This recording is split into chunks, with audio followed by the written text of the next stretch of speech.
এ পর্বে আমরা শিখব ব্যঞ্জনমালা। ডয় শূন্য র, ঢয় শূন্য র, অন্তস্থ, খণ্ডত, অনস্বর, বিসর্গ এবং চন্দ্রবিন্দু। তো চলুন বন্ধুরা, প্রথমে আমরা ডয় শূন্য র লিখে নিই। প্রথমে এই যে বরাবরের মতো মার্জিন দিয়ে নেব, বিশেষ করে যে অক্ষরগুলোতে মাত্রা আছে। এই যে আমরা মাত্রা দিয়ে নিলাম। এবার এই যে এই জায়গা থেকে আমরা ড লেখাটা শুরু করব। এই যে দেখুন,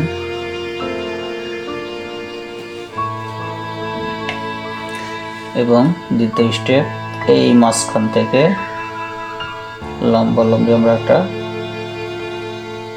সরলরেখার মতো টেনে নেব এবং এই পর্যন্ত এটা আনার পর এইখান থেকে আমরা এই যে এটার সাথে মিলিত করে দেব। দেখুন,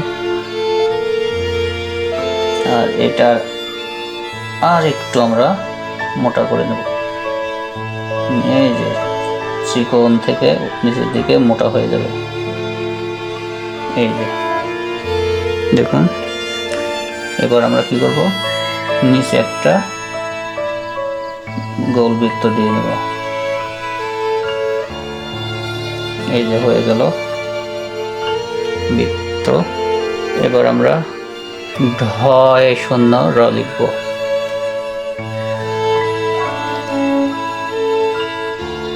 এই যে বরাবরের মতো মার্জিন,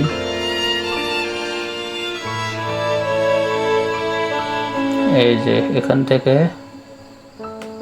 সোজা মার্জিনটা দিয়ে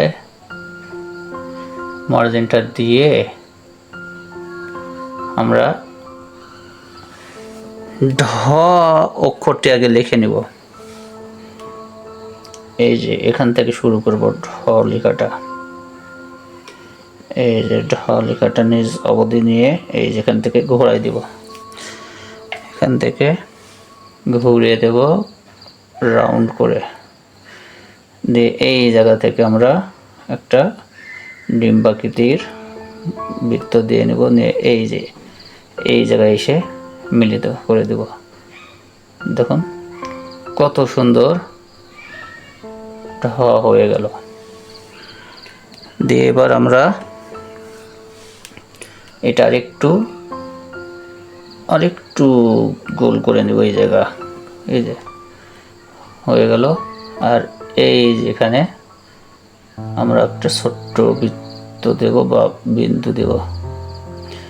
এই যে দেখুন, আর এই যে আমাদের এইখানে একটু ডিফেক্ট লাগছে, এটা ঠিক করে দেব। এবার আমরা অন্তঃস্থ লিখব। তার জন্য এই যে সুন্দর করে একটা মার্জিন দিয়ে নেব।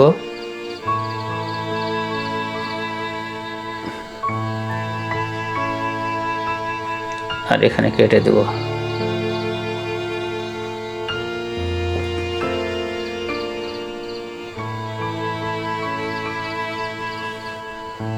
এই যে দেখুন, কেটে দিলাম, মার্জিন দিয়ে নিলাম। দিয়ে এই জায়গা থেকে আমরা একটা সোজা সরলরেখা টেনে নেব নিচের দিকে।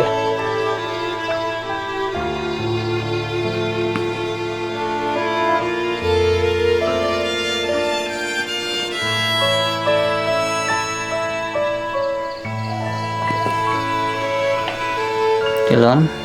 এবার এই জায়গা থেকে এই দিকে নিয়ে আসবো, নিয়ে এখানে কেটে দেব। তার আগে এটা আরেকটু ফিনিশিং, এই যে এখান থেকে কেটে দিয়ে এটা রাউন্ড করে নিচে বা মিলিত করে দেব। এই যে দিয়ে এখানে এই যে এখান থেকে এভাবে একটু রাউন্ড করে এখানে সুন্দরভাবে কোনা তৈরি করব। দেখুন হয়ে গেল। আর এই যে এই বরাবর আমরা একটা বৃত্ত করে দেব ছোট। হয়ে গেল আমাদের অন্তঃস্থ। আর এটা একটু ডিফেক্ট লাগছে, এটা একটু সোজা করে দেব। এই যে হয়ে গেল বন্ধুরা। এবার আমরা লিখব খণ্ডত অনেশ্বর বিসর্গ চন্দ্রবিন্দু। তো চলুন দেখি।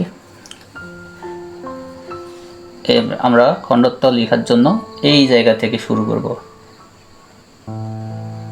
গোল করে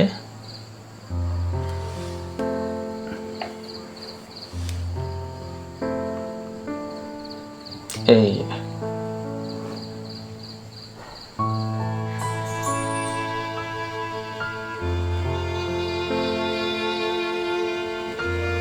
এই জায়গা থেকে আমরা সুন্দর করে এই যে এখানে এনে মিলিত করব। এই যে দেখুন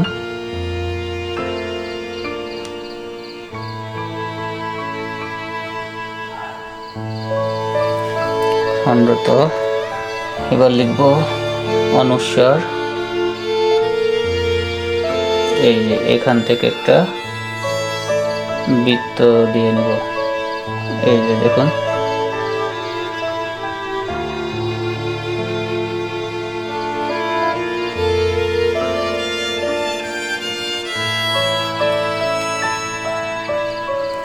বৃত্ত দেওয়ার পর এই যে এই বরাবর আমরা এই যে এখানে একটা লম্বি কেটে দেব, দিয়ে এটা এই যে এদিকে নিয়ে আসবো। এই যে দেখুন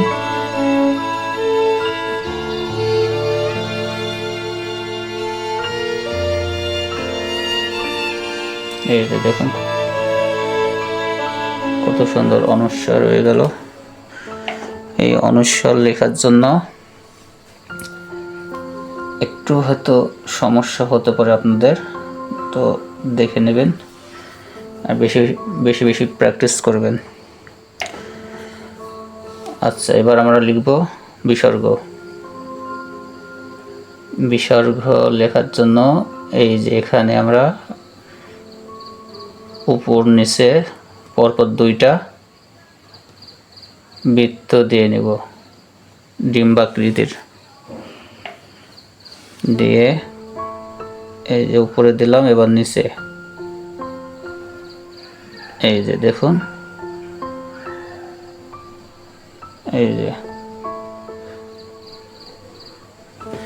হয়ে গেল বিসর্গ। এবার লিখব চন্দ্রবিন্দু। চন্দ্রবিন্দু লেখার জন্য আমরা এই যে এখান থেকে এই যে চন্দ্রের মতো করে একটা চন্দ্র এঁকে নেব প্রথমে।